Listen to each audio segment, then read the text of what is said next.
Representative Thank, Comtois. thank you, Madam Chair. I believe we have additional members coming this afternoon.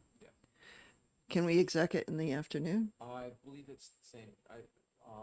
What does the announcement say? It's on the same announcement. Does it say it can be exact same day, or does it say, Hold on, let's see. It says. Um,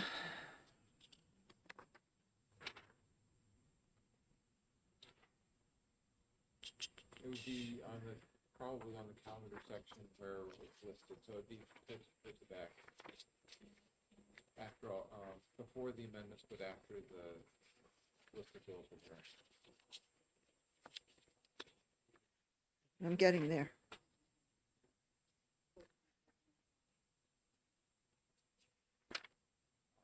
Pursuant to House Rule 44B, executive session on bills may be taken up during the day in which they are heard. Okay, Okay, so yeah, we can do it this afternoon. we could do it this afternoon then. All right. I'm going to close the hearing on HB 1463.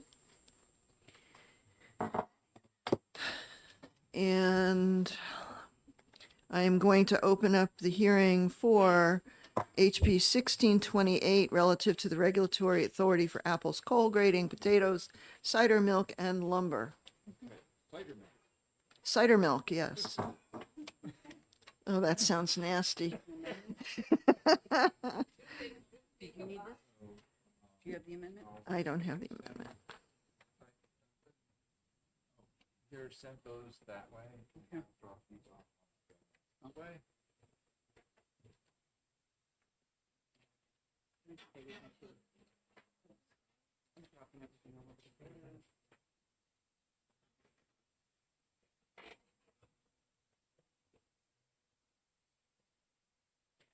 Oh,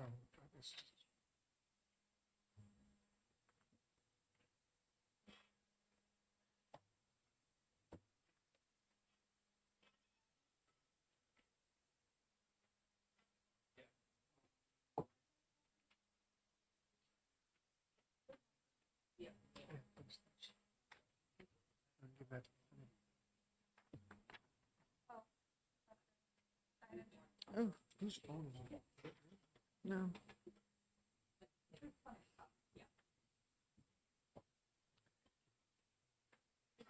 Okay, so Representative Bixby, we I have, just want to bring up something on my computer. oh, So sure, we'll take your I time. chose, I'm going to make some reference to the two chapters of statute that this is affecting, but I didn't think that it was worth printing out 20 pages for everybody.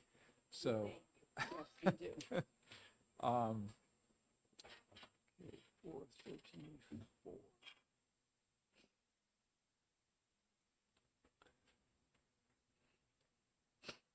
Okay, and, oh, I need to grab my notes.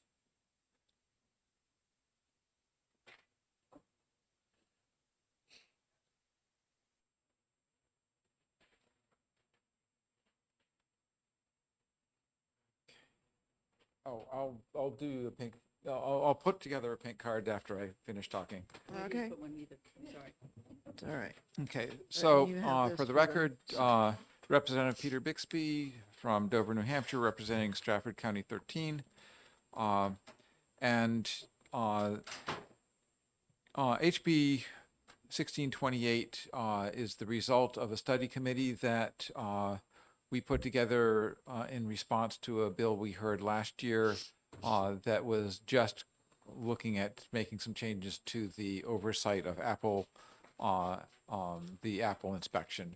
And so we had a study committee with myself and Representative Creighton, Representative Ankerberg, and Senator Pearl, and we looked through all of chapters 426 and 434 to figure out which elements of those were still relevant and which were no longer needed in state law.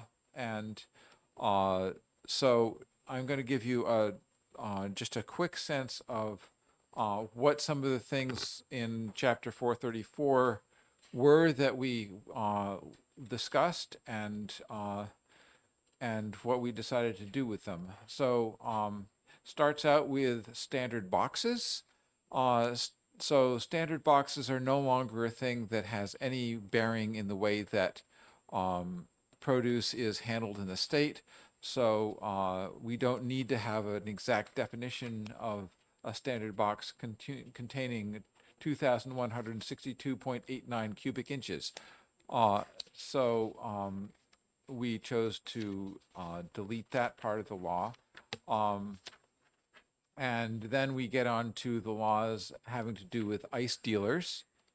And we don't have the ice wagons coming by anymore, so we decided that was not relevant. And we don't have to worry about any person selling anthracite coal, which might have bones in it. So that we decided to eliminate. Then we get into questions having to do with the grading of potatoes. That is entirely covered under federal law right now, and the department does no inspection for that. So that is being removed from in this bill. Then we get on to the grading of apples. And the department still does pay attention to apple grading. However, there are a lot of details in apple grading that are no longer necessary. So in the original bill that you were handed out, there is still extensive information about apple grading. In the amendment that I put forward, that is pretty much reduced to one sentence that says that the standards, the state standards will be equal to the federal standards, because when the state does inspections of apples, it is already using those federal standards, and that will just catch us up with current practice. There is a whole section on apple marketing, which is once again falls entirely under the purview of the USDA at this point. So anything having to do with apple marketing is once again something that we follow federal law on. That gets us down to the manufacture and sale of cider. And that we actually do have inspection of still, and but we have once we get down to cider, once we get down to apple cider and timber, everything else in 434 has been eliminated. So rather than keeping 434 on the books with a few orphans in it, we decided to move everything to 426. So in 426, in the bill in 426, we'll have the information on matching USDA standards for apples. We'll have the existing language that we have in the state for cider, and we'll have the existing language we have in the state for timber harvest, or for timber grading. So that is what happens with 434. And in 426, we went through and we found fewer items that needed to be removed. But if on your bill sheet you go to let's see, section 3 on page, which is on page 3, starting at line 32. Are you talking about the amendment? This is the pagination on the amendment. On the amendment, okay, Yeah. thank you. And the amendment replaces the bill. Okay. I should have mentioned that. So we went through and we determined that the definition of organic is done federally, so that didn't need to stay here. Similarly, the labeling and advertising of organic, and we removed 2 aspects of organic certification because there were things that the department no longer did. There remains in statute 1 section on organic certification, which is for the certification of crops, that needs to remain in place for now. So after after the organic bill that I proposed and we heard on the floor last week did not pass, there was new information that came to the department that they were losing one of their inspectors, which would have reduced them to 2 inspectors.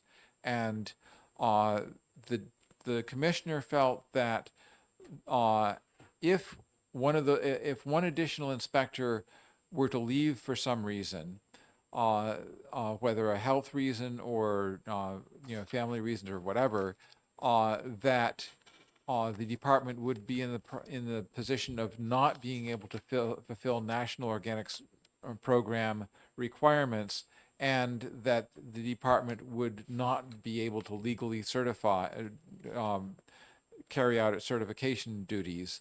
And so the commissioner felt that it was better to get people to move to alternative certifiers in the region now before the growing season begins, rather than have the risk of people being partway through the season and having that suddenly taken away. So at this point, the department needs the existing authority that it has to run the organic certification program until it completes winding down the program. But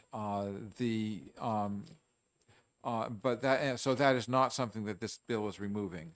And the bill also, the Regulatory Services Promotional Products Fund was a dedicated fund that typically had under $1,000 in it, and it would be used to deposit the receipts from selling Department of Agriculture Markets and Foods labels and signs to farmers for their promotions, and it would also pay for the production of those. And it was decided in consultation with the department that it would be much more efficient to just have that run through the general fund, because we're talking a very small dollar amount. And that's pretty much what the bill does. So there's more on page 4. So the Organic Processor Handler Certification Fund, that is a program that the department does not do anymore, and that's being eliminated. Similarly, the fees that are in 426.8A were fees that were for a program that is no longer being done. And then all the other deletions are for 434, which we've already discussed. Well, actually, there are a couple in 612, which has to do with the dedicated fund repeals. So that is the sum total of the bill. It is really a classic housekeeping bill. I think that it will remove a number of non-useful statutes and clarify what remains. And I'd be happy to take questions. Thank you, Representative Bixby, and thank you for your work on this. This is very, very good to have combined some things, taken out things that are antiquated, no longer used, or whatever. But could you talk a little bit about are you repealing a section relative to lumber standards? Oh, yes. So Could you talk about the lumber piece? Yes. So that's a mechanical process. So we're repealing it in 434 and instating it in 426. Oh, I got it. See, yeah. And the same thing with the apples and the cider. Okay. All right. Any other questions, Representative Creighton? This is a simple question, and I will say that this was the most fun that I've ever had at the House of Representatives. It was equivalent to watching paint dry. But I was wondering if you use this on your campaign speech as something. No, this is actually a serious question. because people say, you know, what do you do? And the fact of the matter is, we got to rinse a bunch of crazy stuff that, you know, that actually, you know, I just want to applaud you for one, bringing this up, two, for doing the heavy lifting on making it happen, and three, for bringing me along. Cause I think, you know, we did eliminate some trees that are being cut every day, and I think it's a lot of good work. Thank you. Oh, thank you. And I think that to follow through on Representative Creighton's point, I think that this is I think the third study committee I've done that deals with just doing a deep dive on an existing chapter of law and figuring out what's current and what needs to be fixed. And I think that it has been very valuable. And I think this is a process I think it makes sense to just pick one or two chapters each term and go through them and update them. So. Thank you. Representative Comtois. Thank you, Madam Chair, and thank you, Representative, for taking my question, or basically comment. Having served with you on one of these committees, these study committees, I think I agree with you that they are extremely valuable and that this committee should be doing a deep dive and picking RSAs to go through. So I thank you again for this. Thank you. Representative Howard. Thank you, Madam Chair. And I think this also solves the question about where Representative Bixby gets his encyclopedic knowledge of our of our work here. Yeah. Any other questions for Representative Bixby? Representative Comtois. Thank you, Madam Chair, and thank you, Representative. Do you have any ideas of what RSAs we should delve into next? I haven't given that a lot of thought, but I'm happy to take suggestions. I'm also happy to hand over the work of chairing it to someone else. No. All right.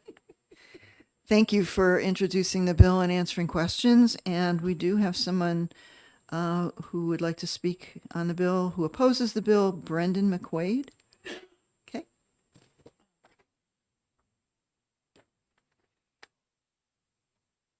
Mr. McQuaid, do you have a copy of the amendment at all? I do not. Oh, okay. Would you like a copy of the amendment? I'll see if it modifies the part that I'm opposed to. Okay.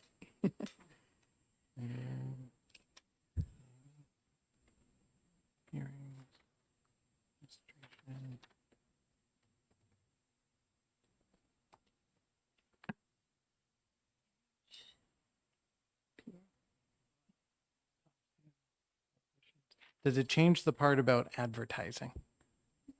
Does it change the part about advertising? Did anyone notice that? Advertising for apples? Yes, it removes it. It removes it. Okay, then you've done what I wanted. Oh, all right. Yeah, just to clue you guys in, I never thought I'd be before the Environment and Agriculture Committee. The reason I'm here is for the New Hampshire Press Association because we noticed that the original version of the bill had stipulations regarding legal advertising for apples. And I hate to compare apples to political advertising, but the Attorney General has made me do it because last year he arrested one of our publishers for publishing political advertising that didn't meet the strict definition in the law for political advertising.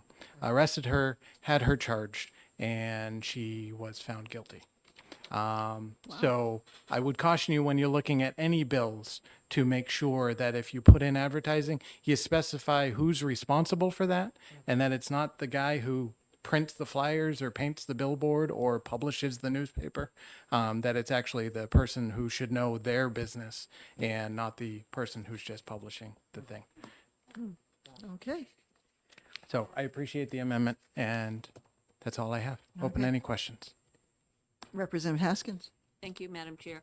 Once again, very edifying, 2 days in a row, new information coming to fore. Thank you very much. Who Sure knew, thing. huh? Okay, thank you very much. Thank you. Appreciate it. Any other person like to speak on this bill, HB 1628, and its amendment? And Mr. Stock, did you get a copy of the amendment?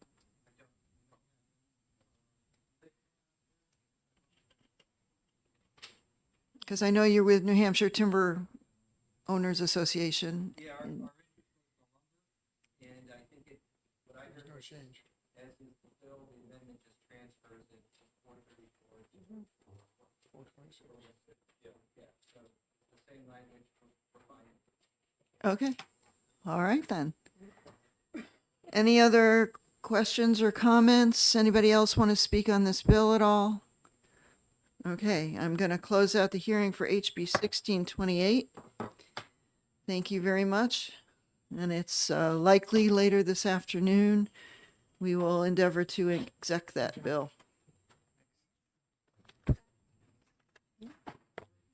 We have the blue sheet. And Representative, yeah, HB 1628, let's see. All right, so,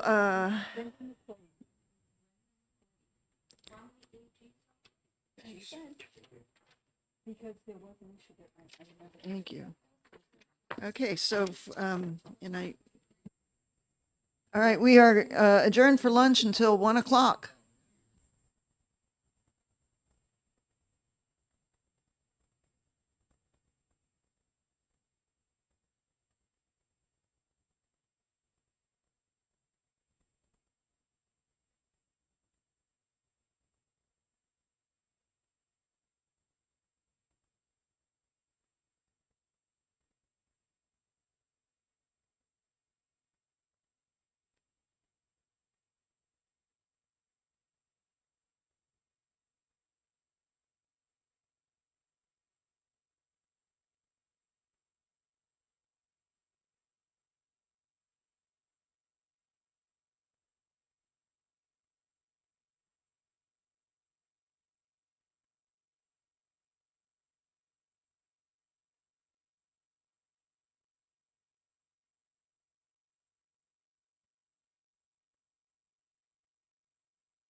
So how should I do this? Should I go up there and introduce the bill, or I can introduce it from here?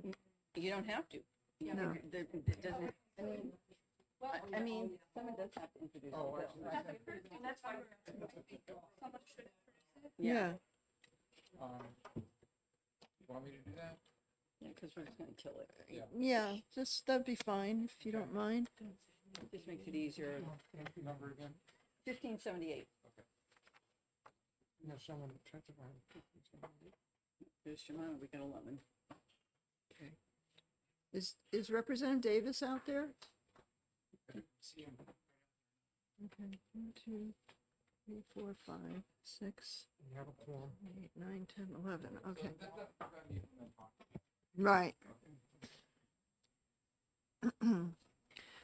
So, okay, let's go with this here. I'm going to open up the hearing for HB 1578, and the prime sponsor said he was not going to be here to introduce the bill, so Representative Bixby has been so kind as to take over that function. All right, so for this Representative Bixby, Stratford 13, Dover, I am going to open up HB 1578, and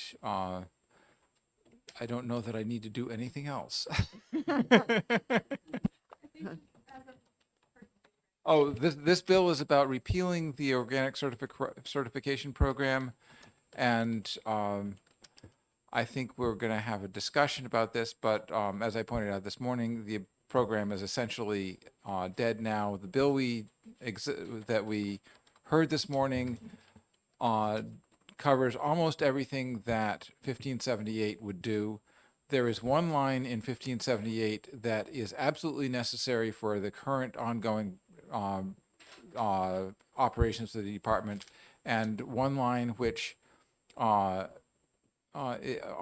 the department, if they as a may under a may do organic certification under USDA, and that probably makes sense to leave in place until the program is entirely wound down. Okay. So you. that's Thank you for introducing the bill That's my for introduction. Representative Bailey. Appreciate it. And so I will call Sean Jasper, Commissioner of Department of Agriculture. There you go. Madam Chairman, members of the committee. First of all, I want to apologize. Put your microphone on, please. I was looking at the white light and thought it was, I should know better by now, shouldn't I? I wanted to apologize to the committee for both sides of the debate on the funding. And I appreciate all the effort that went into that. And I should have informed the committee beforehand, and it was really just the day before that I had come to the conclusion that if, in fact, the bill went down, there was no way we could continue the program.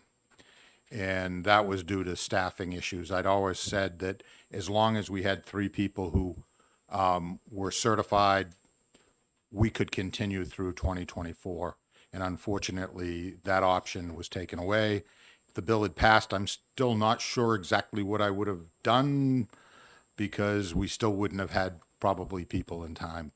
But I should have informed the committee that I had made that decision, and I have to apologize to you. Things were moving rather rapidly, and I didn't even think of it at that time.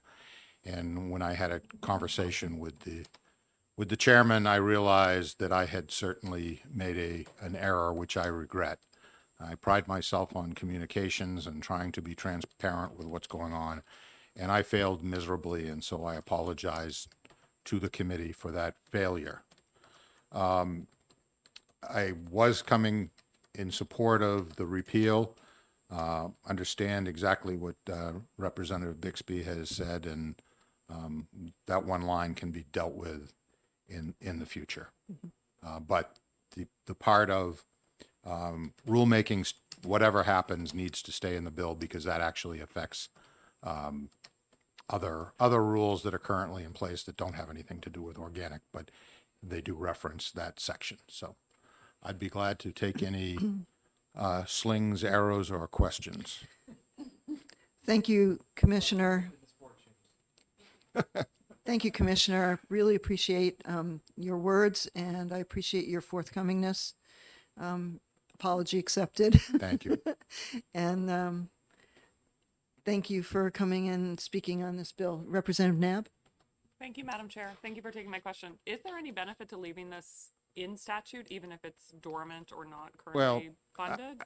I don't think there is. I mean, my preference would have been that it just come out as of July 1st when our program will end. But, you know, this is sort of like what's going on with the state meat program that's on the books. If you've got something on statute, people are always saying, why aren't you doing this? Why aren't you doing this? You know, and so it's more of an annoyance to leave things on the books when they don't have any practical effect. And if the state was ever to decide to get back into that business, which I don't think there's going to be the volume to do that. And just to let you know that this last year, the number of acres that we were certifying in the ground for production outside of pasture land was less than 110 acres.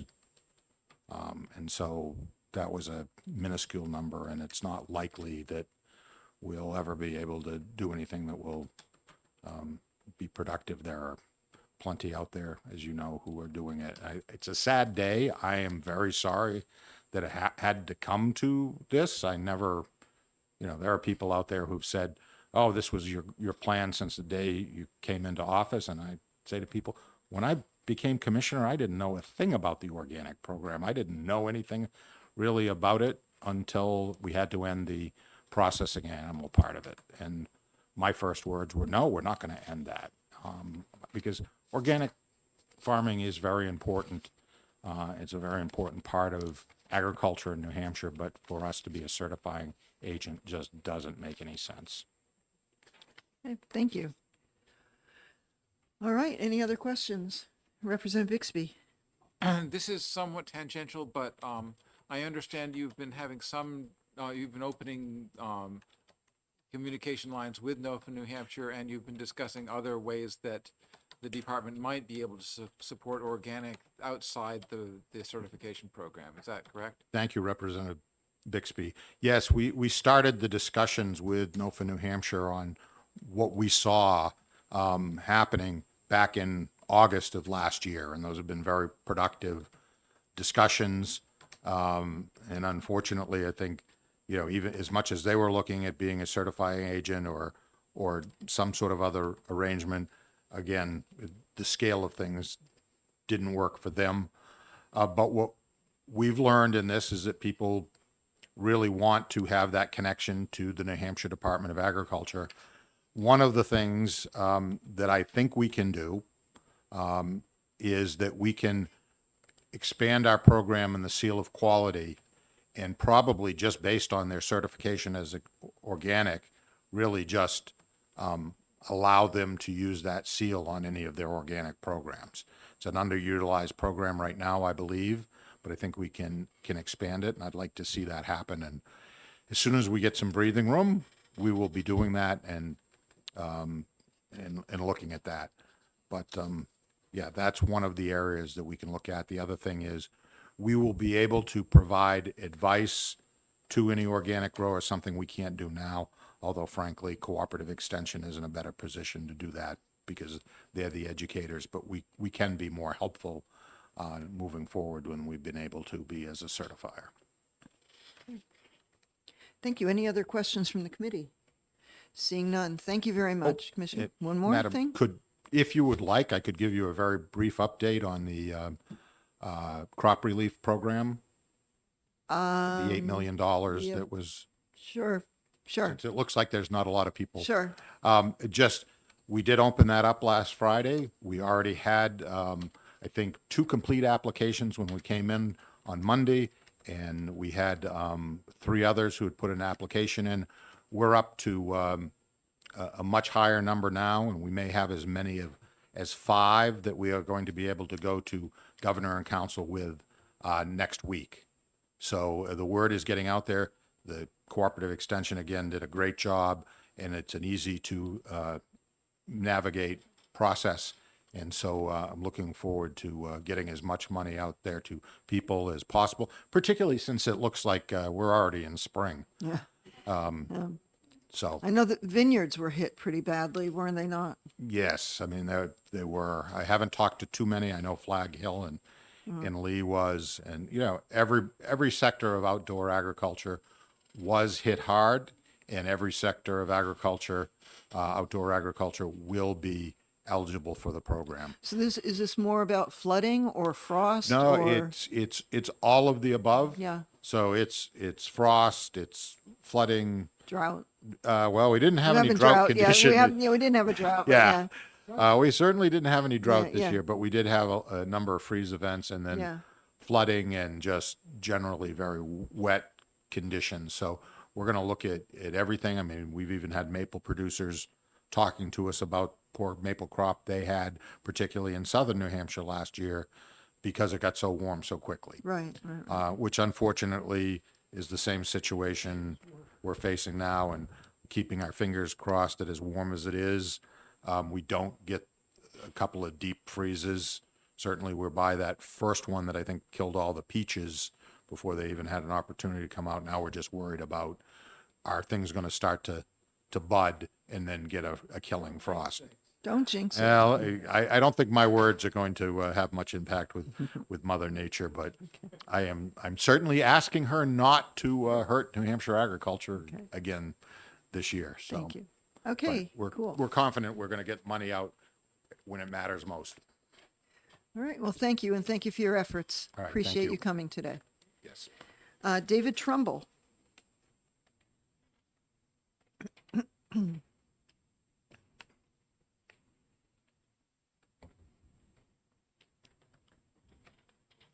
Thank you, Madam Chairwoman and committee members. My name is David Trumbull. I'm from Good Earth Farm in the town of Ware. I oppose this bill for a couple reasons. Before I get to that, I just wanted to say that as part of the record of the closing of the state's organic program, I think it should be noted of great thanks to the Department of Agriculture, in particular the inspectors who traveled throughout this state to every corner, over every bumpy road to find the farmers. They studied the federal laws, which are complex, and they made it understandable to the farmers and treated them with a great deal of respect. So the reasons why I oppose this bill, first is I think it creates a black hole that could be abused to the detriment of the certified organic farmers in the state. Even though the state has stopped its certification program, this bill would eliminate the requirements that first, all crops labeled as organic must meet the federal standards, and two, that all crops labeled as organic must be certified by a proper agency. I certainly don't expect the Department of Agriculture to spend a lot of time enforcing that, but it should remain on the books as a law. If you're a certified organic farmer in this state, and there are 130 at this point between the New Hampshire program and those who have had to go elsewhere, if somebody else is calling their produce organic, there's no recourse if you eliminate this bill from the books. And so there should at least remain on the books a law that says if you're calling your produce organic, you have to meet the federal rules and you have to be under a organic program. Also, it would be detrimental to any consumers who care about this. And it's worth remembering when this discussion started last month, without a great deal of effort, over 1,000 people signed the petition to keep the program alive. So the consumers are concerned as well. And I think it's within the purview of the Department of Agriculture. The statute, it's 520-something, that sets up the department, says its number one purpose is to promote and regulate agriculture in all of its branches, and also to regulate the quality and grade of agricultural crops. So it wouldn't be out of the realm of what the Department of Agriculture is supposed to do, just if this is one of those rules that's come along, and I think it should remain. The other reason is I just wanted to tell a story about the state certified organic farms and their importance to agriculture. I'll try to to use some numbers to tell that story. First of all, I think that certified organic farms account for almost 10% of farm sales in the state. You wouldn't get that impression if you thought, well, there's only 60 farms with 100 acres. But actually, this is from the USDA's agricultural census in 2022. New Hampshire farms in total do $249 million of business. That's all the farms in the state put together. USDA also does a separate organic survey, and they released this in December of 2022. It was based on the 2021 numbers. There were 93 certified organic farms that filled out that survey, and they did over $17 million in sales. Now, NOFA, there's been a lot of discussion this week with NOFA trying to help organic farmers find alternative certifiers. And so one of the things that came through in this email was that there's 128 certified organic farms right now in the state, 69 out of state, 59 in state. So 93 filled out that survey, but there's another 35 that didn't fill out that USDA survey. If you just do ratios, you would get up to $24 million in organic sales. Now, maybe it's not 24 million, maybe it's only 21 or 22 million, but it's pretty close to exactly 10% of the sales in the state. And that's just the certified organic farms. If you do less than $5,000, you don't bother getting certified. And there's a lot of farmers in the state who just follow the rules, but don't get certified anyway. So that's about 10%. Don't forget as well that under the new TOP program, there's 20 farms that are transitioning to organic, and they are talking about a second wave of that program because there's been so much interest. So there'll be more coming. Another factor is that organic farms are increasing production. In that national survey, they ask, over the next 5 years, do you plan to increase, stay the same, or decrease? Only 2% said decrease, and 2% said go out of business. 29% said increase, and the rest said stay the same. So in other words, for every one who's thinking of reducing, there's 7 organic farms who are wanting to do more. The average age of a farmer in this country is like 58 or something, and not all of them have a succession plan to somebody in their family. Organic farmers want to expand. So not only will there be more of them, but the ones that are in business right now want to do more. So we're easily going to be well over 10% of this state's sales in agriculture. That's a significant amount. Another way to look at it is like, how productive are we per acre? Do you think organic farms are small farms or big farms? It depends on how you look at that. But the USDA census said that over half the farms in this state do less than $5,000 worth of business, and 2/3 do less than $10,000 worth of business. So it's pretty much small farms. Organic farms, however, under the USDA survey, only 24% do less than 10,000. So if you look at it like a pizza pie, organic farms, I mean, state farms in general, almost 66% of them are less than 10,000, but only 1 in 4 organic farms are. These are serious farms that do a significant amount of business. Give you one example. In the testimony the commissioner submitted last time, his example or median farm, after he took out the extra big farms, which would have skewed the numbers, was that 3 acres of production, $60,000 a gross. How much land would it take in cutting hay to get to $60,000? If you get 160 bales per acre, maybe $8 a bale, it would take 45 acres of land. So that 3-acre farm that you drive past, you say, well, that's a cute little farm, a couple acres in a greenhouse. They're generating more income than somebody who's haying 45 acres of land. So we shouldn't just judge the impact of farms by how many acres they have. It's how much they're producing to feed their people. And also, the last thing is that certified organic farms specialize in direct-to-consumer sales. In that national survey, 43% are direct-to-consumer, 28% do CSAs, 33% sell to retail markets, food hubs, and institutions. We have to look at the future of New Hampshire. We don't have the land base of states like New York and Pennsylvania and Ohio and going further. We're kind of a hillside state. We only have so much good soil in this state. So direct-to-consumer farms that are small farms, direct-to-consumer, that's the future of our state. So I think just to keep it that way is that organic farms are important. And I'm so grateful to hear the commissioner say that he's looking forward to ways to find ways to support and promote organic farming in the state. But I urge you to keep this bill on the books because you just never know. First of all, we should protect the farmers who are certified organic so that nobody can claim they are. If you get rid of this statute, there's no protection. And who knows, maybe down the road, things will change and we'll find that 30, 40, 50% of our sales are organic, and then we will want to get back into the certification business. You got the law on the books. You don't have to go through rewriting it all over again. It's not costing you anything really to keep it there. So thank you very much for your time. Appreciate it. Any questions from the committee? Seeing none. Thank you very much for Thank you. coming. Alan Wyma from DRS. And you did not indicate support or oppose, or just not, neither? Okay.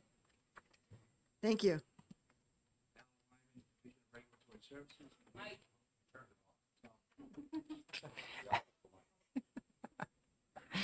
Alan Wyman, Division of Regulatory Services, New Hampshire Department of Agriculture, Markets and Food.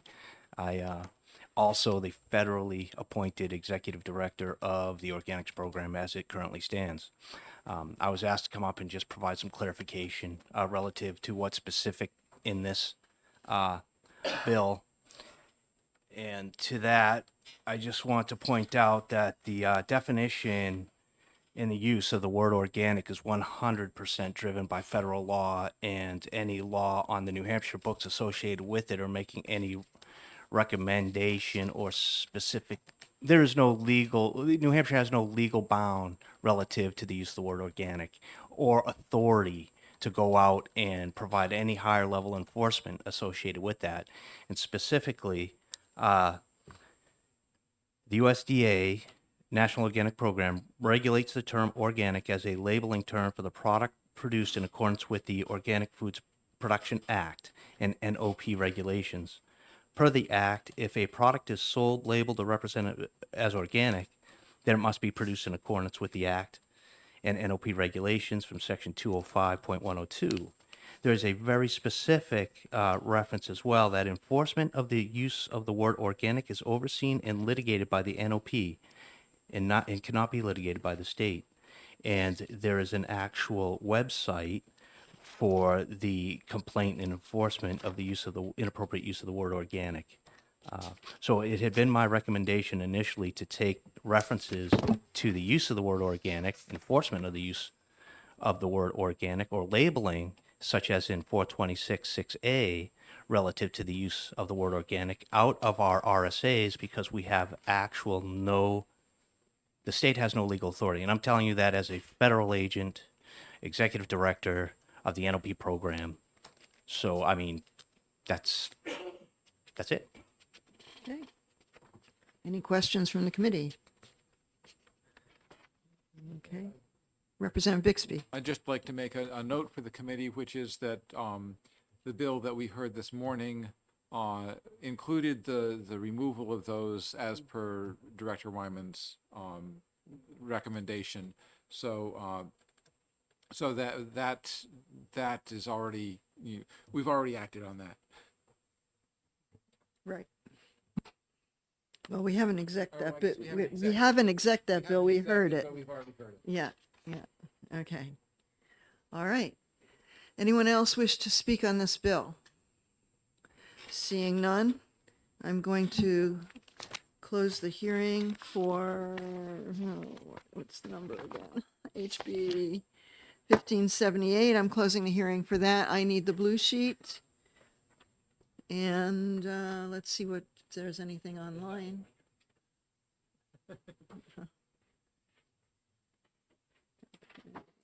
See. Anything online? Nothing there. And what about online?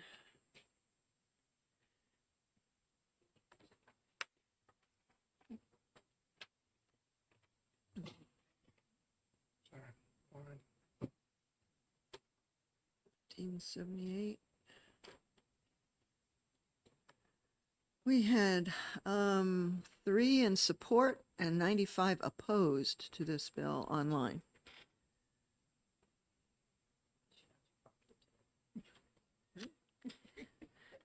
Okay. I suppose after we hear the next 2 bills, we can exec out this bill that we just heard and the 2 that we heard this morning. Yeah. If that would be okay with the committee. Absolutely. All right. So we're going to proceed with opening the hearing for HB 1529 relative to the use of unpasteurized eggs. And let's see, that's 1529. And the sponsor of the bill is Representative Sullivan. Here to introduce the bill? Yeah. All right. Thank you. Welcome to Environment and Agriculture. Yeah, thanks for having me. It's great. So this is pretty simple. Maybe somebody from Health and Human Services can explain them. Somebody suggested this might be in rules and maybe something that doesn't need to be addressed, but this is pretty simple. Basically, what happened was there's a constituent of mine who owns an ice cream store. She likes to work on using everything as local as possible, so she can list the sources of all of her ingredients up on a board when you walk into her restaurant. And when she's making ice cream, she is required to use pasteurized eggs as an input, even though the process of making ice cream, it pasteurizes in the machine. And so she asked me if there was something we could do about it. And it was at the very end of the bill filing session, so I didn't have a lot of time to research what the rules were and stuff like that, because I think I was up against like an hour or two before filing deadlines closed. So the goal of this is basically if you have a process that includes pasteurization later in the process, you can use an unpasteurized egg. Right now, she's getting eggs that are pre-pasteurized, and they come from like Cisco or wherever. And she would like to just go to the local farms in my community to get eggs to make her ice cream. So that's the bill, or the idea of the bill. Okay. Any questions from the committee? No. Representative Howard. Thank you, Madam Chair. Do you know the process that you use to pasteurize eggs? I have chickens, and before I give my eggs away, I just wash them with soap and water. Is it more than that? I think it involves pasteurizing involves heating, I believe. And so when she makes I don't know what the right word is, the base or the batter, I don't know what you call it for making ice cream, but when she makes that, she puts it into the ice cream machine and it gets heated up for an extended period of time. And so I would think that would count because it's very hot. It's like cooking essentially. Maybe there's somebody who knows more than me on this, but that I believe pasteurizing is involved heating. It's not just cleaning; it's heating of things. Representative Bixby. Okay, so I'm going to kind of ask this as a kind of leading question. So if you're using eggs in ice cream, that's typically called a custard-based ice cream. And so typically one would make the custard and then before, which is a heating process before the freezing process where you then turn it into ice cream. And is that basically what she's doing? She does heat it, and then the way it works is I did make the ice cream there for one period of time, so I do know a little bit about it. But yeah, we would blend everything into the thing. We pour it into the machine. It would heat for a while, and then you drop it into the next thing to chill it, and then you pour it out of that. You put it in the tubs. You freeze it. Representative Murray. Thank you, Madam Chair. I think the process that you're referring to is called tempering. When you're bringing the batter or what have you up to temperature, you're cooking the mixture and you're heating that. And then, so there is a cooking process to the eggs is what you're, I think, getting at. Yes. Okay, so according to statute, the way statute is now, is she prohibited from producing this product? She's prohibited from using local eggs because there's no local egg that is pre-pasteurized. So the eggs as an input into the batter or the base are not are required to be pasteurized, and she can't find a New Hampshire or a local based source of pasteurized eggs. So she's buying them from like a food supplier. Where Where did she get that information that she needed pasteurized eggs? When they were giving her food license. Okay. All right. Representative Bixby. Okay, so this might be more of a question for the folks from the Food Protective Services, but when I looked in statute, I basically did a search on eggs, and I didn't find anything in statute on eggs. So my guess is it might be in rules. Yeah. Okay. That's possible, and so I mean maybe it could be addressed in rules, or maybe this will take care of that. But that is the intention of this. And like I said, when I was introducing the bill, this was a very late request that she came to me with. Like I said, I think it was whatever that Friday is, the last day we could file bills, and it was in the afternoon. So I didn't have a lot of time. So I was like, yes, I was like, I'll explain it to them and get it out. I just didn't have time to like actually do the research process that I did for other bills that I introduced. Any other questions from the committee? Thank you for introducing the bill. And I now call Colleen Smith from DHHS to come and speak.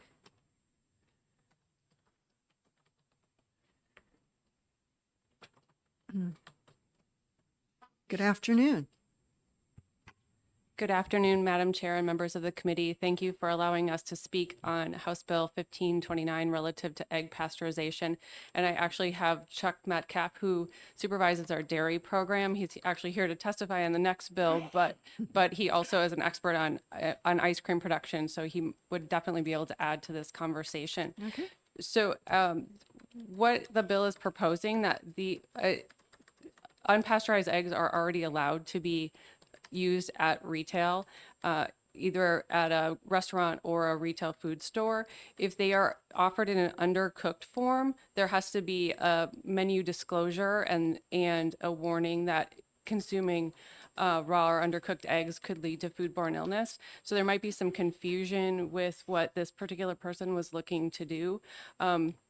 I can tell you that when you call something pasteurized, it doesn't necessarily, there is a temperature involved, but it's also equipment that's involved. And that term pasteurization, it means that it's conducted by an actual tested pasteurizer. And Mr. Metcalf can also add clarity if there are specific questions regarding that process. Representative Murray. Thank you, Madam Chair, and thank you for taking my question. So with regard to is there anything stated in rules or in statute otherwise? Because we have done some, deep diving a little bit to take a look at the concept of, quote, the use of unpasteurized eggs, and we couldn't find anything in statute. So could you elaborate on if there is anything in rules that would have this, could potentially lead to this conclusion? So within our rules, we have adopted the 2017 Federal Food Code.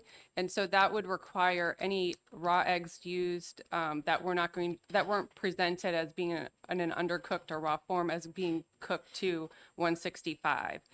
If you're using an egg product, like a liquid egg, a commercial liquid egg product, that has to be from a pasteurized source, from a food processing plant from a pasteurized source. Follow up, yep.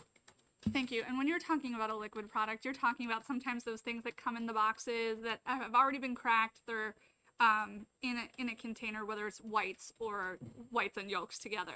Is that correct? Correct. Something that you would buy from a commercial processor of eggs already in a liquid form. Okay. Thank you. So how do they pasteurize it without actually cooking the egg? So I guess to try to answer that question, I'll also reference it back to how the bill was introduced. So we currently already allow raw eggs to be part of an ingredient to be used to make ice cream, as long as that ice cream mix is going to be pasteurized. I have this question asked probably 3 or 4 times a year that we get inquiries. I don't know that they all move forward with it, but it is currently allowed within our dairy program, which licenses the wholesale operations. We do not, in the dairy program, we do not license like a restaurant making it and only serving it to their immediate customer. That would fall back to the retail food program. And when you pasteurize the mix, you're bringing it up to a minimum of 100, and usually it's 150, and you're going to hold it there for 30 minutes, and that will not cook the egg to the point where you're going to have egg parts in it. It's just going to be like a milkshake type of consistency that you then run through your batch freezer that turns it into what you're used to seeing as ice cream. Okay. Yes, Representative Murray.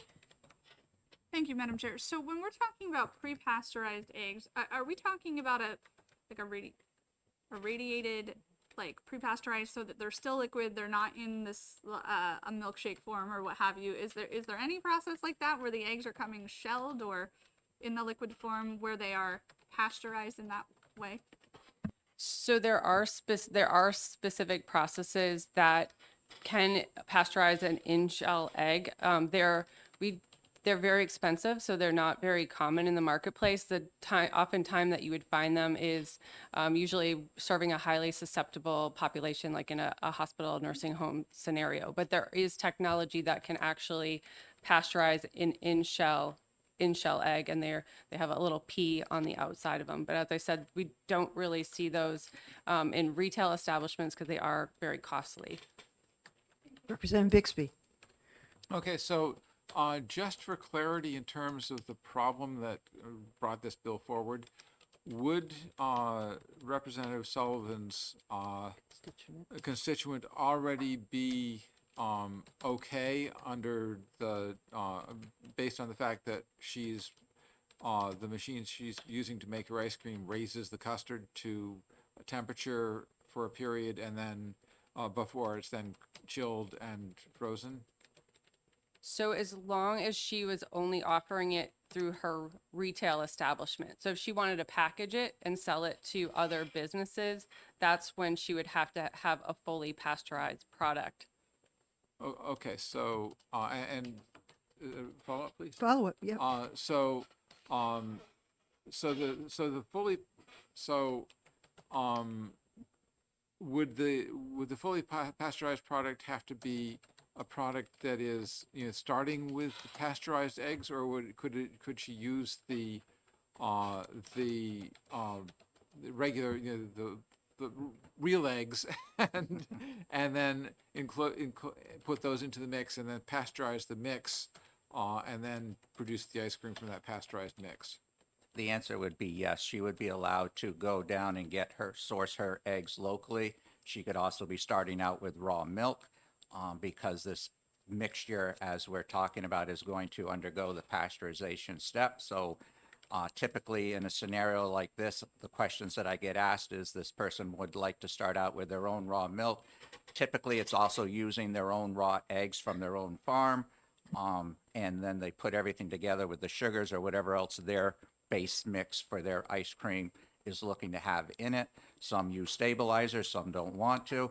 They pasteurize that in, as Colleen said, the pasteurization equipment that we would look for, and then they turn it into ice cream and sell it wholesale and retail typically at that point. Follow up. So the main difference between being able to do it retail and doing it wholesale is that you'd need to have equipment that was certified as pasteurizing equipment.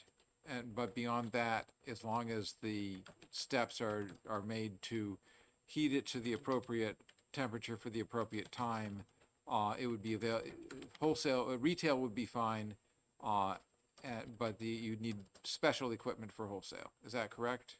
That is how I understand it, sir, yes. Thank you. Representative Creighton, and then Representative Murray. Okay, just to make sure I'm clear, because I'm done with this. This bill is not necessary because she can already do it. That is how I would understand it, yes. Okay. And is it, can I follow up? Follow up, sure. Yeah, and can you give your number to him so that he can call you or she can call you and square it away? Is that possible? That's 100% possible. Thank you, sir. Appreciate it. Thank you. Representative Murray. Thank you, Madam Chair. And to the member's point, with regard to whether or not there might be a circumstance, and I don't know the business's circumstance of whether or not they're seeking wholesale. And if that's the case, it's possible that their machine already does this and they're just not communicating that effectively, because there are machines out there that do that process, heat it for the appropriate amount of time, and then cool it. Is that correct? Am I understanding that correct? That is correct. The caveat that I will throw out there just for full disclosure is a lot of them that are advertised that are more home-based would not meet our rules for the pasteurizer. So I don't want to leave the committee with an understanding that just because a home-based unit touts that it cooks it, that it would meet the regulations that we have in place.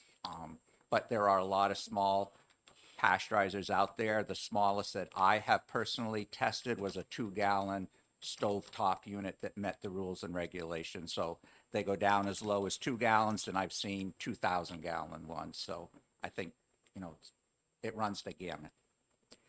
Do you know how much those cost at all? The very small ones, no. The mid-sized ones that are very popular with our goat farmers, probably are running above 10,000. The tabletop ones, I suspect, are a whole lot less because they just don't have as much built into them. But the manufacturer knew what the rules were for across the 50 states that they want to sell them in, and so they built it with that in mind. Mhm.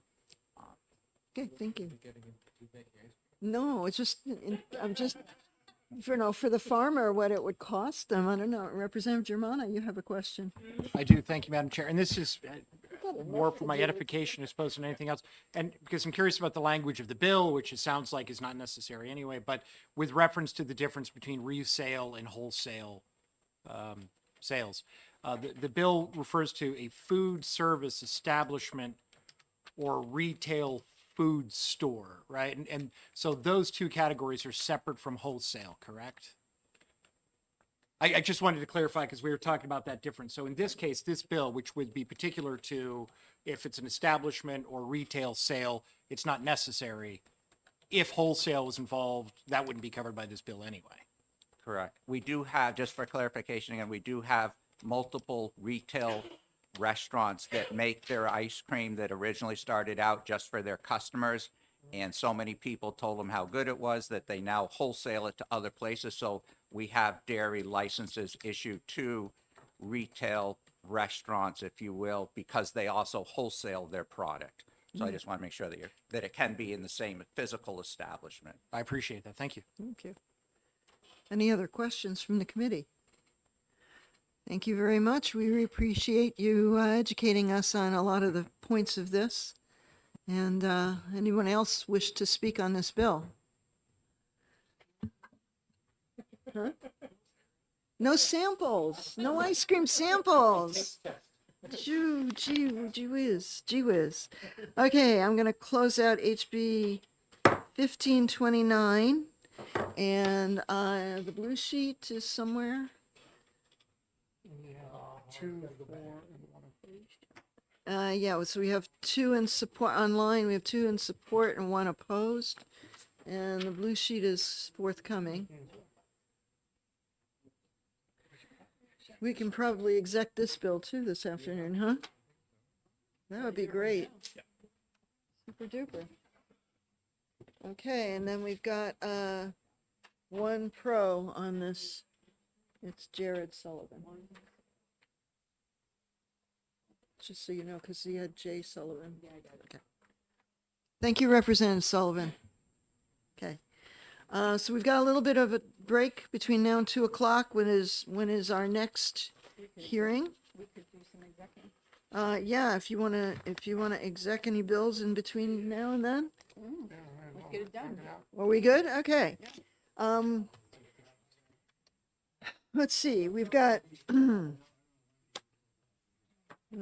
Rep Davis?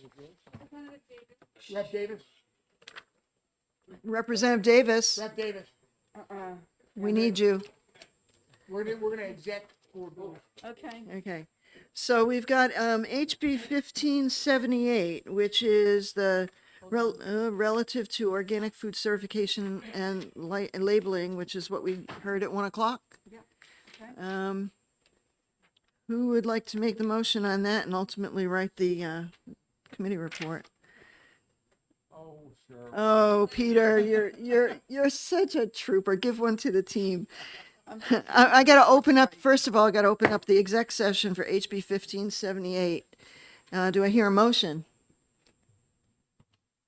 Representative Bixby. I move that I move that HB 1578 be an expedient to legislate. Representative Creighton, you have a second? Yes, ma'am. Second. Okay. Any discussion on that bill? Seeing none. Hold on. Representative Dutzy.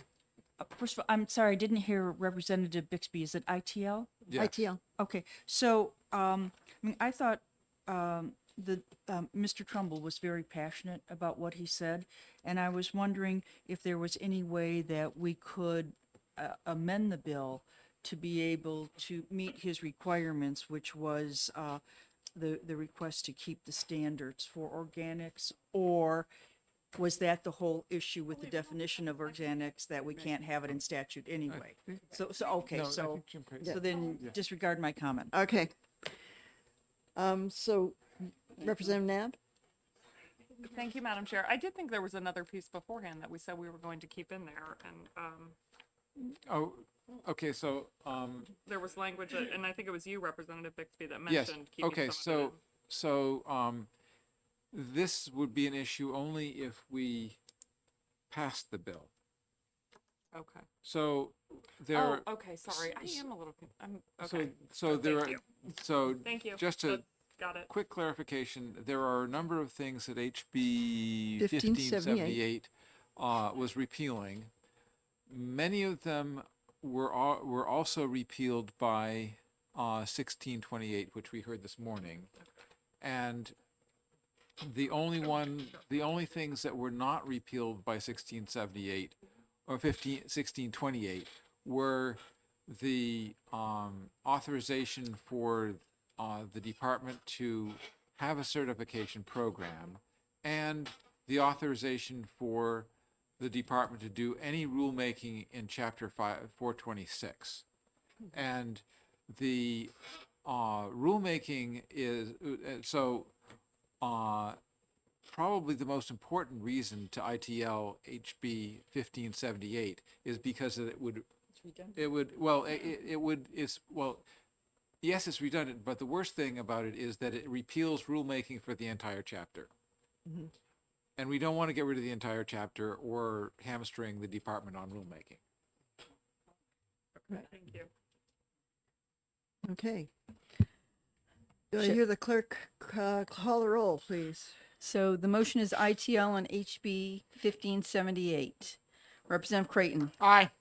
Representative Comtois, yes. Representative Davis. Yes. Representative Kenny. Representative Bixby. Yes. Representative Dutsey. Yes. Representative Murray. Representative Germana. Yes. Representative Haskins. Aye. Representative Howard. Representative Nab. Yes. Madam Chair. Yes. 12-0. Motion passes. Shall we put it on consent? Yes. Yes. Okay. We should have a measure for We have a few minutes if you want to exec another.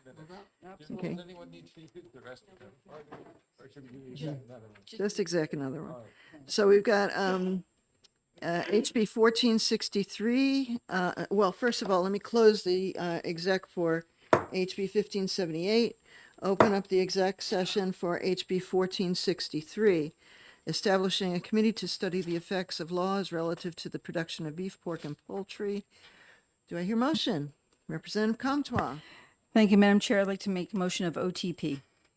Do I hear a second? Representative Bixby. I second that. Would you like to speak to your motion, Representative Comtois? Thank you, Madam Chair. I just think that this study committee would be worthwhile. It will help hopefully put into place under one section where people in agriculture, especially the meat farmers, can go to understand the actual rules and laws. Any other comment on this bill, Representative Bixby? I look forward to seeing Representative Comtois chair this one. Duly noted. Seeing no other conversation on this, ask the clerk to call the roll on HB 1463. Thank you, Madam Chair. The motion is OTP on HB 1463. Representative Creighton. Aye. Representative Comtois, yes. Representative Davis. Yes. Representative Kenny. Representative Bixby. Yes. Representative Dutsey. Yes. Representative Murray. Representative Germana. Yes. Representative Haskins. Aye. Representative Howard. Representative Nab. Madam Chair, Yes. motion passes 12-0. Shall it go on consent? Yes, please. Okay, I will close out the exec session for HB 1463. We can do one more if you have, you all want, and go for it. Okay, open up the exec session for HB 1628 relative to regulatory authority for apples, coal grading, potatoes, cider, milk, and lumber. Do I hear a motion? Oh, wait a minute, nope, first we have to do. Yeah. Adoption of the amendment. Oh, first we have to do an adoption amendment. Which means Do I hear a motion on the amendment? Yes, I gotta- move that we adopt HB, oops, where's my sheet? 202-409-568. HB's 1628 with amendment, what she just said. No, what is, the amendment is what? The amendment is 2024-0956H. Okay, do I hear a second to that? I'll second that. Oh, okay. You seconded? Me. Okay. All right, would you like to speak to your motion? I think we discussed this pretty thoroughly this morning. Yeah, me So I think we'll just go ahead and do it. Okay, so have the clerk call the roll on the amendment? So this is to adopt Amendment 2024-0956H. Representative Creighton. Aye. Representative Comtois. Yes. Representative Davis. Yes. Representative Kenny. Representative Bixby. Yes. Representative Dutsey. Yes. Representative Murray. Yes. Representative Germana. Yes. Representative Haskins. Aye. Representative Howard. Yes. Representative Nab. Yes. Madam Chair. Yes. 12-0. Motion passes. Okay, do I hear a motion for OTPA? I Representative move- Bixby. I move OTPA on HB 1628 with amendment 09568. 0956H. Second. Any discussion? I think we're good to go. Good to go. Okay, ask the clerk to call the roll, please. I'm all confused. Okay. Do you second? We're good.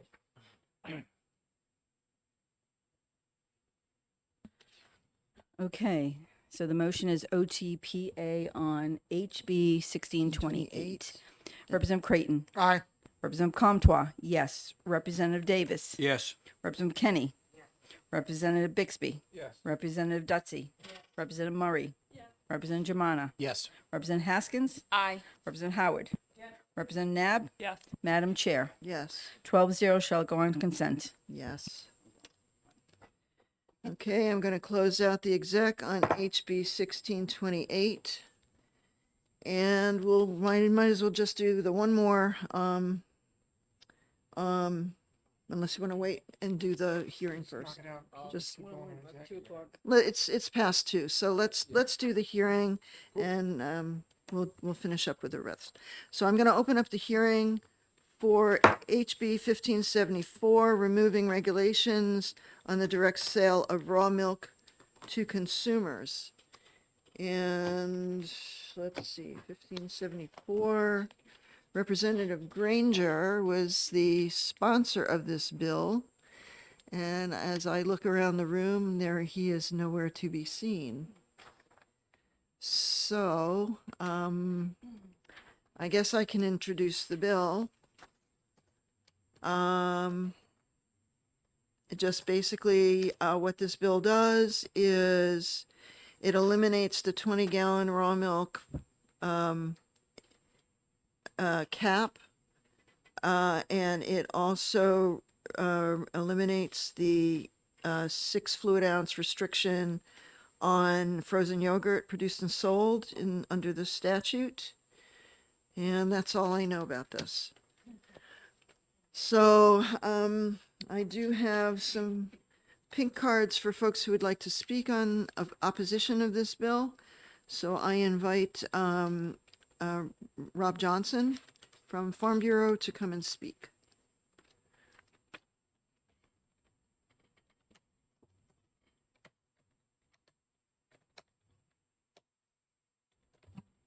Thank you, Madam Chair and members of the committee. Good afternoon. For the record, Rob Johnson, representing the Farm Bureau as the Federation's Policy Director. And we are in strong opposition to House Bill 1574. As you may imagine, we have members on both sides of the issue on this, but our commercial dairy farmers, they have made huge investments in their operations. It's their life work, and they are very concerned with any type of negative publicity coming from a product that they spent their life's work selling, a product from another farmer that causes problems, any type of health issues. And I want to point out that in lines 3 and 4, that would strike the sales limit of 20 gallons. If I'm remembering correctly, I think it was back in 2012, where we supported an increase in that limit from 5 to 20 gallons, thinking it'd be a reasonable compromise. That number, if you to give you an idea of how much 20 gallons is, it's the production of, I would say, 2 very high producing cows, depending on breed, to maybe 4, maybe 5, grade cows. So we think that leaves a fair number, fair area for somebody who wants to sell directly to a knowing consumer. And then I want to point out the lines 8 and 9, that language that is struck. That language became effective 2 years ago in 2022. And as the chair knows, there was a lot of work by a number of groups coming to a compromise and agreement there to enable the sale of raw milk, ice cream, and frozen yogurt. And we don't see a need for any increase, and would ask the committee again to find this bill ITL. I just want to add, and I know you'll hear more from the department on their concerns, but at Farm Bureau, we've seen both sides of the issue, and I say this and that on the insurance side. We used to own an insurance company, and a few years back when we were owners, we had an issue where we had a issue with consumers, insureds consuming raw milk, and they experienced maybe the worst case scenario where they ended up on dialysis, and it was a huge expense for our agency, huge. And I'll just kind of want to mention that, and as always, appreciate your time and attention. Thank you. Any questions from the committee? Representative Comtois. Thank you, Madam Chair, and thank you for taking my question. Would you think a modest increase to, say, 30 gallons would be okay? We haven't discussed that. I do think our commercial folks would have some concerns. They think 5 to 20, I know, we had a lot of discussion at the time. I think we're comfortable with where the statute is at now. Yeah, I touched base with Jill Fidela, who owns the Little Red Hen Farms, because she was involved in the conversations, and I let her know about this particular bill as well. And she indicated to me that, she wouldn't mind, and that she was in those conversations that we had when we came to this compromise language that's in statute now, that she wouldn't mind that if it was raised to 30 gallons, and she would welcome any kind of increase in the frozen yogurt ice cream as well, to be a little bit more than just the 6 fluid ounces, because she's finding that the smaller cups are more difficult to deal with, and it would be nice to have a little bit more that they could put in a package. So I'm just going to put that out there in terms of I don't want to say formal testimony, but just in her conversation with me about it.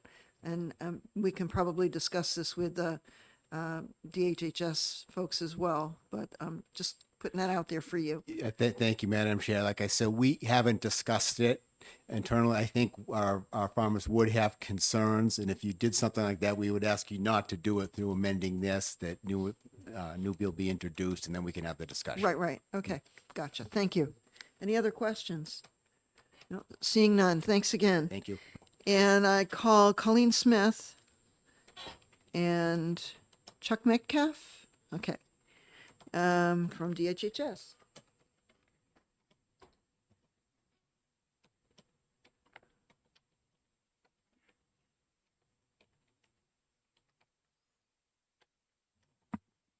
Good afternoon again. Again, for the record, my name is Colleen Smith. I'm with the Department of Health and Human Services Food Protection Section, and I have with me Mr. Chuck Metcalf. He supervises our dairy program.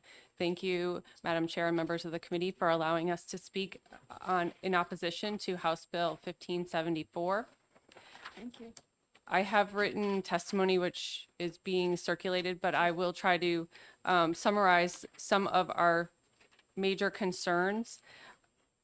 Raw milk has higher risk for foodborne illness. E. coli, cryptosporidiosis, Salmonella, Listeria, Brucella. These are some of the microorganisms that have been associated with raw milk and raw milk outbreaks. And unfortunately, we went through a major investigation of a raw milk outbreak in 2021 where 50 people were sickened with Campylobacter across 3 states, and even a few pets had consumed the raw milk. We have seen increases in foodborne illness associated with raw milk, and this is also a trend with other states that have that allow raw milk or raw milk products to be produced. So we certainly have concerns about expansion for those reasons. And also, as Mr. Johnson pointed out, is we also are protecting the reputation of our dairy industry and our dairy farmers, and any outbreaks associated with milk is very damaging to the industry as a whole. We also have concerns about removing that size limit for the ice cream or frozen dessert product, as this was put into place because these small manufacturers don't have commercial blast chillers, freezers to be able to effectively cool the product quickly to minimize that risk for bacteria that may be present in that raw milk product to grow. That was one of in crafting that compromise to allow frozen desserts and frozen ice cream to be sold. That size limitation was very, very important for those that were involved. So we would definitely have concerns about removing that. And finally, the department is also concerned that this not only does this remove the limit, but it also allows for any type of raw milk product to be produced. And queso fresco type cheeses, those are soft cheeses. Those are particularly vulnerable to outbreaks of Listeria. Those would be allowed to be made in this instance. So we also have concerns about removing the limits to the types of products that can be made with raw milk. And as we have mentioned before, while there are labeling requirements, we have very difficulty with enforcing those because they're unlicensed, they're unregulated for the most part by our department. We can react to complaints, of course, but as far as regular inspection, we don't know that if that's being done on a regular basis. We don't know the universe of raw milk producers because there's no registration, there's no licensing. So we have difficulty enforcing the statute and the limits. It's very much an honor system as it is now. 20 gallons a day is allowed. We can't tell you if maybe there's somebody who's making 25. It's very much an honor system with those that are operating under the licensing and exemption. We are happy to answer any questions that you may have for us. Thank you. Representative Comtois. Thank you, Madam Chair, and thank you for being here and for taking my question. It is my understanding, and maybe you could clarify, that one of the issues with increasing the size of the ice cream container is that it would be possible for someone to remove that container, eat some of it, then refreeze it, and the bacteria still stays in there and grows even in the freezer. Is that correct? Yes, that was also one of the reasons. Not only was the ability of a smaller producer to cool the original manufactured product, but also that having a larger gallon size container, if you will, that might be taken out of a refrigerator or freezer and served and then put back in, thawed, that there could be opportunities for bacteria to grow in that instance. Representative Comtois, follow-up. Thank you, Madam Chair, and thank you again for taking my question. You said there was an outbreak in 2020. Could you speak to what the cause of that outbreak was? So the determination that it was Campylobacter bacteria that was in that instance, and we also want to point out is that the illnesses could have been much greater in that instance if it wasn't a very quick response by that particular farm to not only notify the department of what was happening, but also this particular farmer kept a customer log and was able to reach out to the specific people that they had distributed the milk product to. So that also was a situation that could have been a lot worse if it wasn't for that quick reaction of that farmer. Another follow-up. Thank you, Madam Chair. I guess my question is what caused the CAMFO, the illness to happen? Do you know? So what, you want to take this one? I don't know that we will know definitively, but the isolation of that came from a single sample that we took from the farm that came from a single animal that the farmer had said wasn't feeling well prior. So it's possible that that the animal was sick and it shed into the milk. But it's a tough one to pick up, and so it may not have been only from that individual cow. But we did test, I don't remember the number of samples, and the lab picked up the Campy in that one, at least in that one sample on that outbreak. Representative Bixby. So, a number of years ago, when we were discussing some other variation on raw milk bills, one of the things that you and I think your predecessor as director pointed out was that one of the pieces of logic with the small amount that's available, a small allowance, is that by keeping it small, it constrains the possible the possible reach of an outbreak. Is that something that could you elaborate a little bit on that?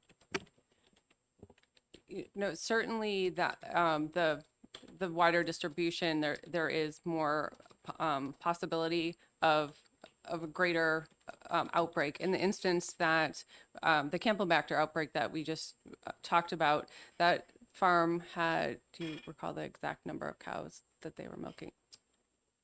That farm was licensed with us as a raw milk producer, and I believe it was milking maybe in the neighborhood of 15 to 20 cows. So for raw milk producer, it was of a fairly decent size for what we see in New Hampshire, because your bigger farms are going to be the commercial ones that you would see shipping milk. So, but he was milking probably 15 to 20 cows. Representative Bixby. And just for clarification, that farm and Brookford Farm would be another one that people might be familiar with, are licensed, which means they have an inspection routine, and that's not this. That wouldn't be the story. That wouldn't be the case with the farms that this bill is addressing. That is correct. This bill would exempt them from licensure, and then exempt from licensure, we don't do the inspections on those because we don't know who they are. Okay, so follow-up. Follow-up. So that could in fact make it more difficult to do the rapid response that you did when the farm in Rollinsford had the problem. I would say yes, we would have to hear about it from, once we heard about it, we would start investigating, but we would not necessarily have a relationship or know who they are. In this case here, as Colleen pointed out, this farmer, because we had that working relationship, reached out to us over the weekend to let us know what he thought was happening, so that we had a very quick, by Monday morning, we were already rolling with what we were going to do versus trying to get up to speed, because we had that working relationship where we did inspections, we did samples and whatnot. Thank you. Any other questions from the committee? Nope. Representative Howard. Thank you, Madam Chair. Is keeping a customer list routine practice or recommended practice at these raw milk farms? It's probably recommended. I would say most of the ones that I've had contact with do it because they want to be able to reach out to them if something new is coming up. Maybe not so much for thinking about an illness, but more thinking about if they offer a new product or just a lot of them will have like a monthly newsletter that they might want to send out. So they do tend to keep a lot of them, I'm not going to say all of them by any stretch, but a lot of them do keep a customer list. And some of them will even, as you go and pick up your product, because a lot of it is self-service, so they might not be manning a store like you would expect. And they ask the customer to write down, you know, date 2/4, I bought 2 gallons of raw milk and paid the $6 or whatnot, so they track it that way. Whether they capture everybody or not is, I'm not sure. The other thing I'd like to say is I did not coordinate this with Rob, but in case I was asked about 20 gallons and how many cows that might be, my number was 4 to 5 cows. So we were very close on that. Just for information, that limit is not species specific. So that would be about a farm with 30 goats and about a farm with 80 sheep if you were staying within that 20-gallon limit. And we do have sheep and goat farms that obviously are licensed and others that are not within the state. Okay, so 4 to 5, 20 gallons is 4 to 5 cows. 4 or 5, depending on Yeah, breed and breed, yeah, depending breed. on how you feed them. Right. Or 30 goats, Approximately 30 goats, or approximately 80 sheep. 80 sheep, correct, to get Okay. to the same 20 Get to the gallons. same. That's a lot. Yeah. Right, Okay, thank you. right. All right. Any other questions for DHHS? Seeing none, thank you very much for coming in, educating us. And we need the blue sheet. Anybody else want to speak on this? Seeing none? Let's see, we got,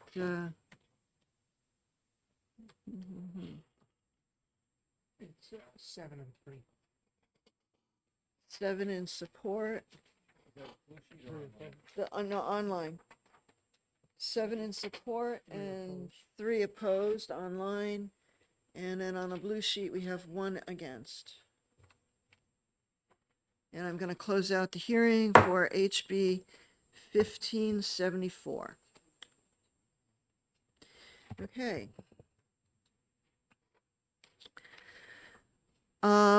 I want to entertain the idea of execing HB 1529, which we just heard before, relative to the use of unpasteurized eggs, because it seemed a little clear to me that that legislation wasn't necessary. I would agree to that. Would you agree to that? I may not have an exec sheet in here for that.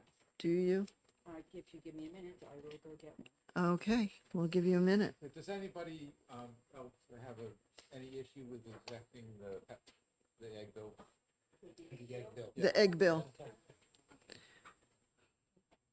Are we interested in the raw milk bill at all? We want to talk about that with the Fuller Committee. I think we might have a couple of members who might want to weigh in who aren't here.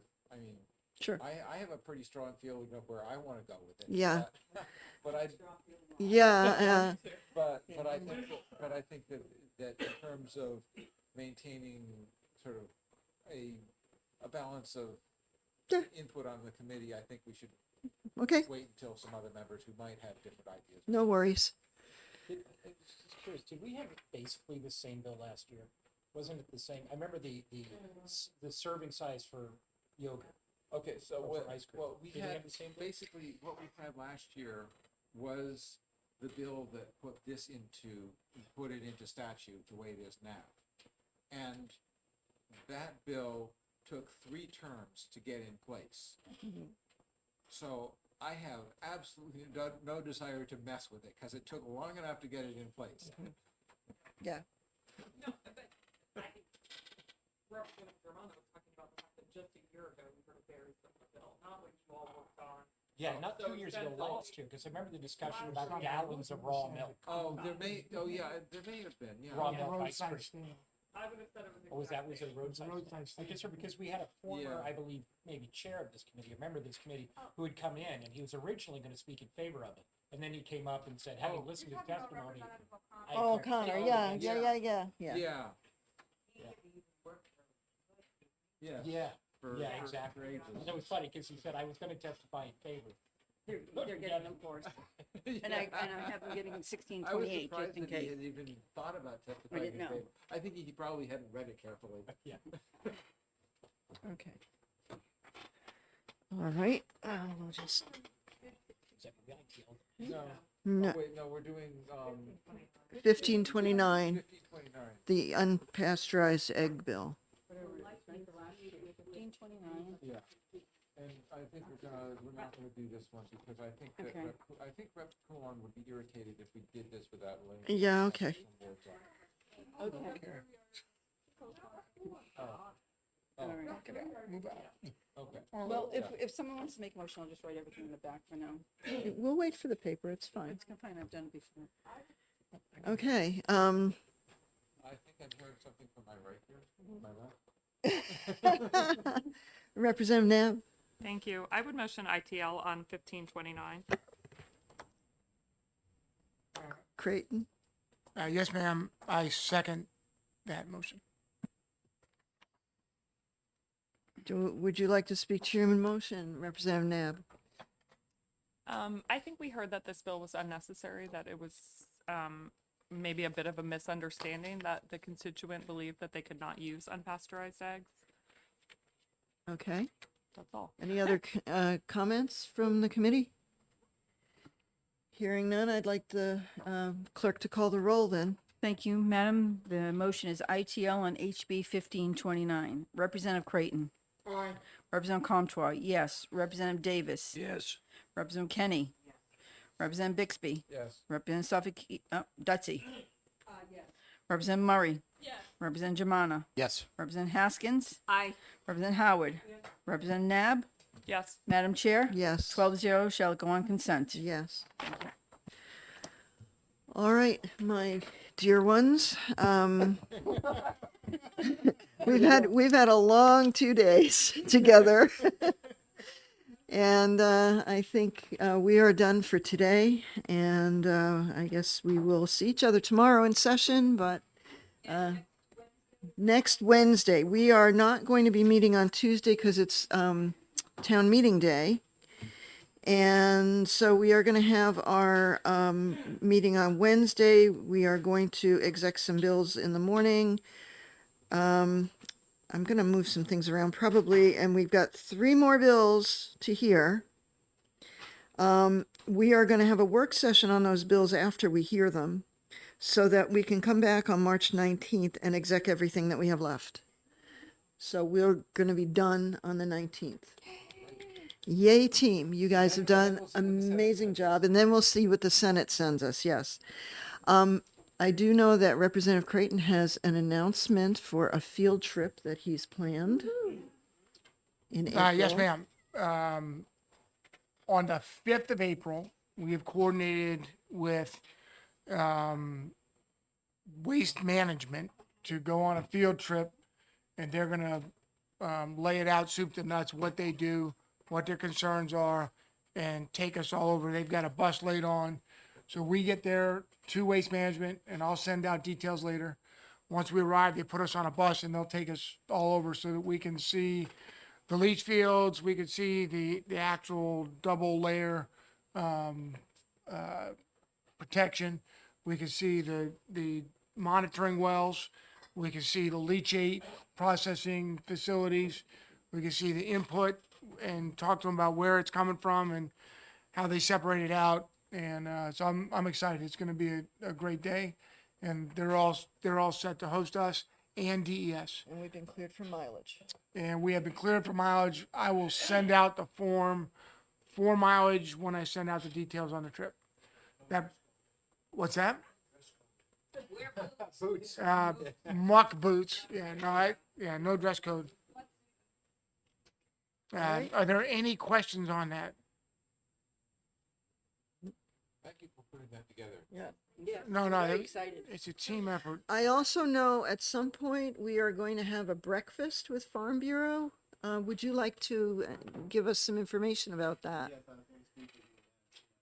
Tuesday, April 16th. Does that make sense on the calendar? I don't have anything planned for April 16, but I imagine we may have se- meetings for the Senate bills. Is that when? For the committee, Tuesday, April 16th, at the Farm Bureau office, out at the farm, as I mentioned earlier, Farm Bureau office. At 8:30. 8:30 is what we're And you'll send out something to our committee, a formal invitation? next Wednesday. Okay, wonderful. And, Thank you. Ma'am, I do have one other thing. One and other I announcement? have one other announcement. This is not committee related, but it is veteran related. The Adjutant General, General Michaelitis, is coming on the 2nd of April at lunch.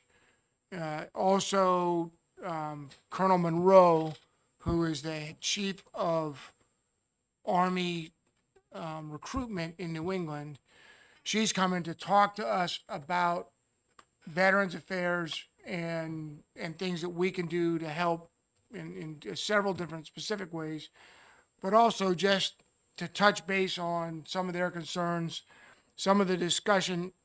I mean, I only served for 34 years, so I don't know a lot, but some of the discussion on the House was not factually based. And so my idea is to bring in the folks that actually know these things so we can have an open discussion. Who are they going to be speaking with in the, So at the House? invitation is out to the whole House And what's the date again? on the 2nd of April at noon.